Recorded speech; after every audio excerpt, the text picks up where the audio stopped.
All right, JB, I want to start out here. I want to thank you. 10 years ago, this was the fall of 2011. I was a freshman at the University of Missouri.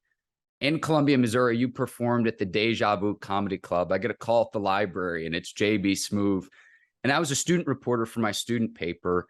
Never really got the chance to thank you, but you made me feel like I belonged. And here I am 10 years later talking to you now. So first and foremost, thanks for that. That's so amazing to hear.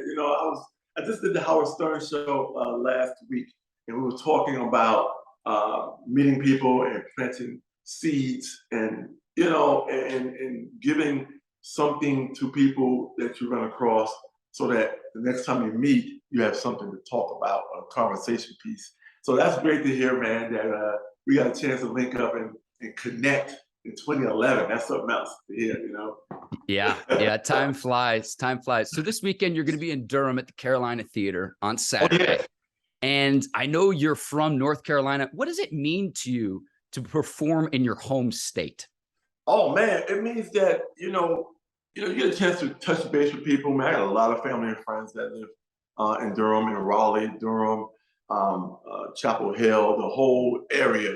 And this is a good chance for us to. It's like a family reunion sometimes, because you're from there. My hometown's an hour and a half away, which is in Plymouth.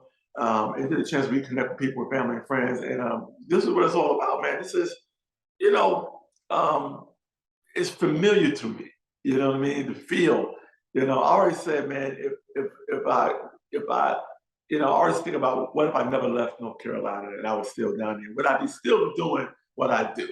And honestly, I think I probably would be still doing exactly what I do, on a different scale, a different way. But I truly love the genuine, um, laughter I get from certain states. And I think it's, I always recommend people, man, if you're planning on moving across states and you drive by North Carolina, you made a big mistake. Make a U-turn and go back. I assume you're going to bring a little bit of extra sauce on Saturday, considering you probably will have friends and family in the audience. Yeah, I tell people all the time, man, my family gonna show up. Now, if you look down and see anybody with red clay on their shoes, those people are from my hometown, North Carolina. That's my people from Plymouth somewhere, but yes, we. I'm looking forward to having a great time, though, man.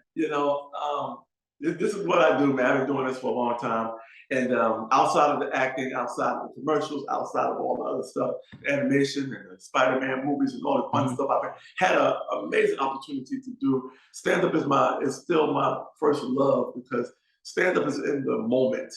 It's not a movie where you shoot and you see it 8, 10 months, a year later. TV you see months later. You're talking about raw fun in the moment with your audience, and this is what stand-up is all about. And I think the comedian has a unique opportunity to be an amazing voice coming out of the craziness that we went through the past 3 years. And I think this is kind of what comedians do and have always done, which is we attach ourselves to the time and the moment that we're living in. And I think we need the comedians around. So, I know there's a lot of PC stuff going on, but I still believe that the rawness of a comedian is something we'll never get from anything else. I think being a comedian and being a poet go hand in hand. You definitely have the gift of gab, JB. I know right now you're filming season 12 of Curb Your Enthusiasm. Do you get as hyped when the announcement comes out that another season is coming out as fans do? Because I know that's like one of the greatest days of the year, where it's like, yes, we get Leon Black, we get Larry, we get the whole crew. Yeah, it's a big deal. But you know what? We all kind of wait around for Larry to make his decision if he's coming back or not. And he'll tease you a little bit. I'm thinking about. We'll see about season 12. He'll nod his little head. So yeah, it's always we're at Larry's disposal. So when he's ready, we're ready. And season 12 is really a blast. And we, in typical Curb form, we are in our zone and we are having a blast already. I'll be shooting for the next few months, but we are having a great time as always. And yeah, man, I can't wait for everybody to see this season 12, and it's gonna be spectacular, man.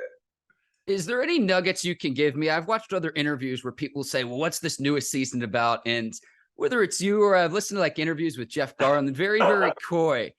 Can you spill any sauce specific to this interview? Oh my gosh, man! Like, what's the best way I can ask you about it? People love people love a little sauce. You Yeah. know, I will say this. This is the one thing people love to hear, that we are consistently our characters on the show, and you know, the times we live in require, to me, it's definitely a worth watching, because you know certain shows have this ability to attach themselves to the times, and Kurt is one of them. Larry is brilliant. Everybody on the show is so amazing, man, and this is the perfect show, I think, for any timeline that we live in, because you know it's the most real to me. Um, you know, when I took an improv class back in, tell my age, but when I took an improv class back in 1989 or 88, you know, who would think that I would have an opportunity to be on probably the greatest improvised show in TV history? So this is kind of, it fits the mold, it fits the time, it fits everything you need. And those fans, true fans, know what to expect from Curb Your Enthusiasm. I can't give you much as far as nuggets. You know, we got a closed set. We got everything, man. This guy, Larry, don't play around. You know, he likes people to have this amazing moment of surprise and laughter. You know, people say Curb is cringeworthy. You know? Oh, it's great. It's great. Do you and Larry ever Yes. bond over like what I will call shorter stints at SNL? Do you ever bond over that? Oh man, you know, yeah, we do. We laugh at that all the time. I mean, I would say it worked out, JB, but Yeah, it worked out. But there is definitely a bond there that is, you know, undescribable. You know, the machine that is SNL is a beast, and you got to be ready for it, man. It's definitely, you know, but I would tell anybody, everyone, that it's probably the greatest on set training you're gonna ever have, because it's live TV, and the pace is up and people are running and changing outfits for the next sketch, all live, and it's something else to see that thing in motion, man. And you know, I tell Larry all the time, we got a lot. Larry and I have a lot in common, as far as being comedians, as far as being writers on SNL, as far as, you know, we think a lot alike, but I think you can still attach your sensibilities to, although they're not completely, you know, the same. They don't mirror each other, but a lot of similarities between me and that guy. So I say that people meet for a reason, you know, and you don't know how that relationship is going to be formed, but somehow you're supposed to be where you're supposed to be at, and I think I'm supposed to be on Curb Your Enthusiasm, and I think I'm supposed to have met Larry. And the things we talk about off camera are hilarious. The things we do in front of camera are hilarious, because I think, you know, you carry your personality and who you are everywhere you go. It's like a badge of honor, you know what I mean? But I think that this guy has created a historic show, and yeah, it works. And I think being a big fan of the show before I even got on the show is a plus. So all these things come hand in hand, work hand in hand in your um, in your progression as far as an actor and a comedian. I think we are touched by so many different things that we don't even know. We have no idea. So we take that little tool and we put that little tool in our toolbox, but we don't know how we want to use it yet. But at some point, you gotta open that toolbox up and say, "Oh yeah, I got one of those." You know, and I think that's what true comedy is. You know, having one of those tools in your toolbox to use when you need to. You know, and that's what improv became my tool, and I use it everywhere. My stand up, I use it. You know, I use it in movies, TV. You know, and I think once you present something, a style, the right directors, the right people come on board, you're able to use it, you know, and they allow you to use it because, you know, there's people write scripts all the time, but they also want to see how it is on its feet. So that's what, you know, I've been allowed to do. And it's a blessing, man, to it's just a blessing to be busy, and you know, and be able to take people on this ride with you. You know, so it's definitely a fun show. Everything I've ever done, I consider it a part of my development. And I'm 57 years old, and I still feel like, you know, I'm in the mix. You know, I'm busy. You know, I still have this great opportunity to do some really groundbreaking things as far as versatility and all the things that go along with being a character actor and a comedian. So yeah, it's always fun. JB, I want to get you out on time. I'll leave you with this question. You mentioned 57 years old. You've been doing this a long time. What motivates you to keep going? Because you've done a lot of different things in your career. You know what? What motivates me is people, is truly being able to make people happy and truly being able to satisfy the fans. And but at the same time, I get an opportunity, not as an actor, not only as an actor and a comedian, but also get I'm putting my producer hat on. We just started our own company now, a production company called Alternate Side Productions, and we're gonna be doing a lot of great things.